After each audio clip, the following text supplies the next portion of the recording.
Bonjour à tous les amis, j'espère que vous allez bien. Donc on se retrouve aujourd'hui pour la revue de la semaine sur l'Eurodoll et le GPB-USD. Donc rapidement, on peut voir que sur une vision daily, on a un Eurodoll qui a eu un très très beau rejet en fin de semaine, donc le vendredi. Le jeudi et le vendredi, il y a eu un très beau rejet au niveau des 1,11 100 qui était quand même un très beau joli support pour aller partir sur un achat. En plus de ça, on avait une trend qui traversait donc un peu les moyennes de prix et qui venait un petit peu se placer sous le prix. Voilà. Donc aujourd'hui, est-ce que l'eurodoll est parti pour reprendre donc une certaine force d'espoir haussier? Pas forcément pour le moment, en tout cas sur du très long terme, parce que voilà, pour vraiment arriver sur un plan haussier, il faudrait quand même aller tester et rester au niveau des moyennes de prix des 1,12 800 jusqu'au 1,13 200. Surtout que depuis des semaines et des semaines, on progresse sous la moyenne mobile 200, la 100 et la 50. Donc ça reste très compliqué quand même, tout simplement d'acheter au niveau de ces niveaux-là. Après, sur du plus court terme, bien sûr, on peut trouver de belles entrées pour sécuriser assez rapidement et ne pas se trouver contre le courant tout simplement. Donc là, on se rapproche de la moyenne mobile 50, donc en début de semaine, on devrait réellement assez rapidement arriver vers les 1,12 260 280. Ensuite, en fonction de s'il y a un rejet comme précédemment nous avons eu, ou juste là, on a eu plusieurs rejets qui nous l'ont prouvé assez rapidement. Donc si on casse et qu'on valide bien un bel élan haussier, on pourrait rapidement accélérer vers les 1,13 200, 1,12 900 à peu près dans cette zone-là. Et dans le cas où on arrive à se stabiliser vraiment dans cette zone et à ne pas rechuter sous les 1,12 500 à peu près, tout simplement ce qui se passe c'est qu'on pourrait mettre en place un plan haussier. Voilà.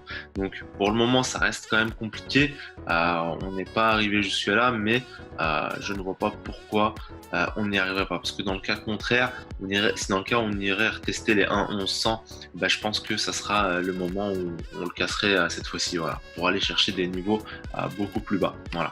Donc rapidement en H4 les amis. Donc, on va regarder un petit peu ce qui se passe. Donc, pareil, on progresse toujours sous les moyennes de prix. On a réellement du mal à casser un petit peu ces moyennes de prix et à passer au-dessus. Même si on le fait rapidement, on est directement submergé par un volume baissier. Ici, voilà, le rejet il est quand même très beau. On a eu quand même une belle bougie de quand même 100 pips qui s'est créée pratiquement, donc 85 pips, une bougie donc en plus qui représente un rejet et un avalement haussier de toutes les précédentes séances H4 qu'on a eues. Et en plus de ça, une clôture au-dessus du niveau des 1,11 800 qui était un très beau signal aussi. Voilà. En plus de ça, voilà une cassure plus un rejet au niveau de 1,11 800 pour aller chercher à nouveau à la hausse. Voilà pourquoi je n'ai pas joué la baisse, parce que bon, certes on est sur un courant baissier, mais jouer une baisse au niveau d'un beau signal comme celui-ci, ça reste compliqué quand même. Après, au niveau de la moyenne mobile 200 cette semaine, rien n'empêche que on ait un beau rejet pour aller chercher des niveaux de prix un peu comme les 1,11 900 ou les 1,11 700. Rien n'empêche cela, bien sûr. Après, voilà, moi réellement, j'ai bons espoirs sur l'euro. Je dans le Après, le marché est spéculatif, c'est-à-dire qu'on doit réellement suivre un petit peu ce que nous dit le marché. Et si le marché, pour le moment, réellement nous dit que on est plus sur du baissier que sur du haussier. Après, voilà, quand je vois ce double bottom un petit peu qu'on a juste là, j'ai réellement envie de commencer à acheter en espérant vraiment une cassure des 1,12 600 pour aller chercher voilà des nouveaux plus hauts, donc les 1,13 200. Pourquoi pas rester au niveau de ces moyennes de prix pour aller chercher sur un swing vraiment long terme. En plus de ça, voilà, certes le volume n'est pas au rendez-vous, je dirais, pour une hausse, comme on peut le voir, hein, le volume est un peu faible. Après, le volume baissier est aussi tout autant de plus en plus faible, c'est-à-dire qu'on est réellement dans une période de compression où le prix ne sait pas réellement encore où se rendre. Donc on fait attention, on joue vraiment avec des stops très serrés et on prend les points qu'on peut prendre, les amis. Donc maintenant on se retrouve rapidement sur le GPB USD, donc qui est vraiment dans des zones sympas. Ça veut dire que c'est des zones techniques qu'on peut réellement jouer sans réel problème, même si voilà, on a loupé, je pense, ce mouvement, donc cette bougie qu'on a eue, qui est partie des 1,26 700 jusqu'au 1,27 100. Donc quand j'ai vu un petit peu cette bougie qu'on a eue ici d'indécision, bah, en fait je me suis dit bon là, on a vraiment un bonus baissier, un mouvement baissier très violent et très puissant. Après voilà, quand on regarde un petit peu bah, tout simplement ce mouvement-là, on se dit bon là on rejette encore à nouveau au niveau de la moyenne mobile 20, là on risque de repartir encore et j'ai l'impression que le fait que Theresa May ait quitté, démissionné pour le Brexit, ses fonctions ont donné un élan baissier. Voilà.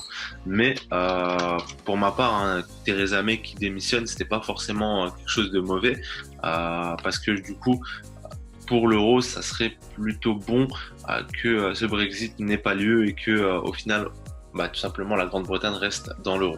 Après, voilà, avec tout ce qu'il y a à côté, je pense pas que on en reste là et que ce soit aussi simple. Il faudra suivre vraiment les infos qui arrivent par la suite. Donc, vraiment surveiller la semaine qui arrive et voilà, jouer peut-être avec des stops très serrés, bah, tout simplement des achats. Pour l'instant, je peux pas jouer des ventes sur des niveaux aussi bas et un bas de biseau, donc comme je vais vous le montrer juste par la suite. Donc ici, voilà, je jouerai plutôt peut-être un achat aux alentours des 1,26 800 pour aller chercher déjà la moyenne de prix à 1,27 500, donc la moyenne mobile 50, et dans le cas bah, d'une cassure, un bel élan aussi vers les 1,29 200 à 1,29. Voilà, donc il serait une belle zone un petit peu de pas de résistance, mais plutôt une zone de repli du prix. C'est-à-dire que là, on a une belle cassure de ce canal haussier. Bah, ici, on irait le chercher à nouveau, bah, tout simplement après cette longue cassure et ce long mouvement qu'on a eu. Donc en daily, on aura un plus beau visu un petit peu de ce qui se passe. En plus de ça, voilà, comme vous pouvez le voir, on a un beau biseau haussier, enfin haussier, excusez-moi, un beau biseau. Donc comme vous pouvez le voir juste là, on est sur la trend du bas concernant ce biseau.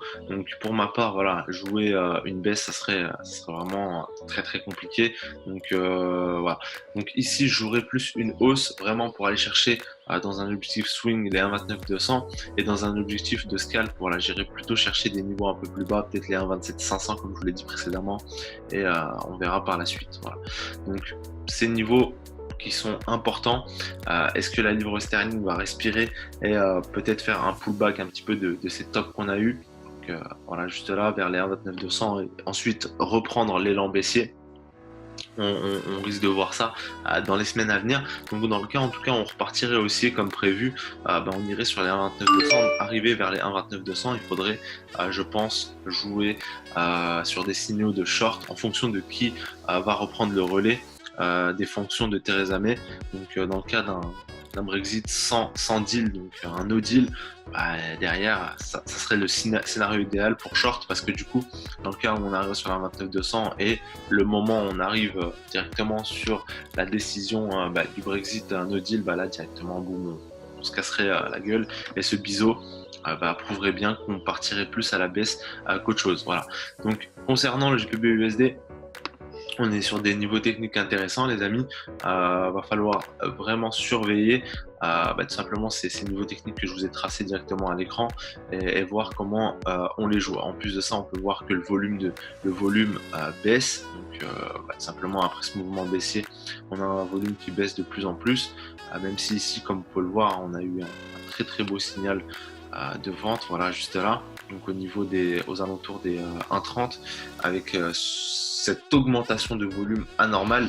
Donc pareil, hein, faudrait quand même ici en plus de ça, voilà le signal haussier qu'on a ici en étoile du soir. Il n'y a pas un gros volume encore, c'est-à-dire que voilà, on peut très bien encore stagner dans cette zone avant de réellement partir sur un bel achat. Donc franchement, si vous voyez un beau volume s'afficher sur vos graphiques, vous pourrez réellement aller chercher avec une belle bougie haussière, bien sûr, aller chercher un bel achat, en swing en tout cas.